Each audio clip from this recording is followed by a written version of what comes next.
বন্ধুরা, আজকের ভিডিওতে আমরা দেখব কিভাবে দুইটা আইডি কার্ড একসাথে ফটোকপি করা যায়। আমরা হয়তো অনেকেই জানি দুইটা আইডি কার্ড কীভাবে ফটোকপি করতে হয়, তবে দুইটা আইডি কার্ড ফটোকপি করার সময় আমাদের অনেকের সাইড কেটে যায় এবং আমাদের এই যে তোশিবা 2523 এডি অথবা তোশিবা 2523 ছোটো সিরিজ যে মেশিনগুলো আছে, দুইটা আইডি কার্ড ফটোকপি করার জন্য যে অপশনটা অনেক শঙ্কিত, অর্থাৎ আমাদের জায়গাটা অনেক ছোট, যে কারণে আমরা অনেকেই পারি না। এবং আইডি কার্ড ফটোকপি করার সময় কিছু জিনিস আমাদেরকে লক্ষ্য করতে হবে। যারা আমরা পারি, এই ভিডিওটা তাদের জন্য অনেক গুরুত্বপূর্ণ। চলুন আমরা এখন মূল কাজটি দেখি। তো সেজন্য আমরা এখন আমাদের মেশিনের ডালাটা ওপেন করে নিলাম। নেওয়ার পর দেখুন আমার হাতে এখন দুইটা আইডি কার্ড আছে। এই দুইটা আইডি কার্ড আমি ফটোকপি করব। তো এই দুইটা আইডি কার্ড ফটোকপি করার জন্য সাধারণত আমরা যখন একটা আইডি কার্ড ফটোকপি করি, তখন আমাদের এখানে দেখুন এই যে আমাদের যে দাগটি দেওয়া আছে এইটা আর এইটা, এর ভিতরে আইডি কার্ডটি এভাবে রাখলে আমাদের, এরপরে আমরা আবার উল্টে এখানে দিলে আমাদের ফটোকপিটা হয়ে যাবে। তো যেহেতু আমরা দুইটা আইডি কার্ড ফটোকপি করব, সেজন্য আমাদের এখানে একটা জিনিস লক্ষ্য করতে হবে। আমাদের যে আইডি কার্ডের জন্য এই সাইডে আরেকটি দাগ দেওয়া আছে, দেখুন এখান থেকে এই পর্যন্ত একটা আইডি কার্ডের দাগ দেওয়া আছে। তো এইখানে আমাদের এই দুইটা আইডি কার্ড সাজাতে হবে। তো কিভাবে সাজাতে হবে সেটি হলো, প্রথম আইডি কার্ডটা আমরা এভাবে রাখবো। রাখার পরে এখানে আমাদের লক্ষ্য করতে হবে, এখানে যেহেতু আমার লেমিনেটিং করা আছে, এই জন্য আমাদের এই সাইডটা কিছুটা আর এই সাইডটা কিছুটা বাদ পড়ছে। তো যদি লেমিনেটিং নাও করা থাকতো, আমাদের এই দুই সাইড হালকা এরকম জায়গা রেখে আমাদের আইডি কার্ডটি দিতে হতো। এরপরে আমাদের দ্বিতীয় যে আইডি কার্ডটি আছে, এই দ্বিতীয় আইডি কার্ডটি আমরা এরপরে এইভাবে সাজিয়ে দেব।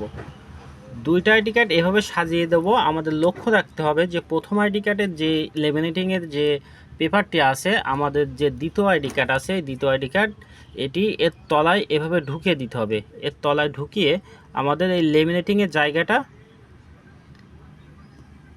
রাখলে হবে না, অর্থাৎ দুইটা আইডি কার্ড একদম গায়ে গায়ে দিতে হবে, আর না হলে আমাদের লেখা সাইড থেকে কাটা চলে আসবে। এভাবে আমাদের দেওয়ার পরে আমরা এখন আমাদের ডালাটি যদি অফ করে দিই, দেওয়ার পরে আমরা মেশিনটা এনার্জি সেভিং মোড আছে, মোড থেকে আমরা অন করে নিয়ে আইডি কার্ড অপশনে চলে গেলাম। যার পর ওকে দিলাম। যেহেতু আইডি কার্ডটি ওল্ড আইডি কার্ড, এর আইডি নাম্বার এবং জন্ম তারিখটা রেড কালার, সেজন্য আমাদের কম আসে, এই জন্য আমরা এখানে 3 স্টেপ কালি বাড়িয়ে দেব। এরপরে ওকে করে দেব। ওকে করে দেওয়ার পরে নিচে এসে আমরা ব্যাকগ্রাউন্ড রিমুভ করে দেব। ব্যাকগ্রাউন্ড রিমুভ করে দেওয়ার পরে আমি এখন প্রিন্ট বাটনে যদি চাপ দিই, তাহলে ফার্স্ট পেজটা আমাদের স্ক্যান করে নেবে। আমরা একটু অপেক্ষা করি। দেখুন আমাদের ফার্স্ট পেজটি এখন স্ক্যান হয়ে গেছে। ফার্স্ট পেজটি স্ক্যান হওয়ার পরে আমরা পুনরায় এটিকে আবার উল্টে দেব। উল্টেও আমরা সেম এভাবেই দেব। এভাবে আমরা প্রথম আইডি কার্ডটি দিয়ে দিলাম। দুই সাইডটা একটু ফাঁকা আছে, যদি লেমিনেটিং নাও থাকতো আমরা দুই সাইডে এরকম ফাঁকা রাখতাম।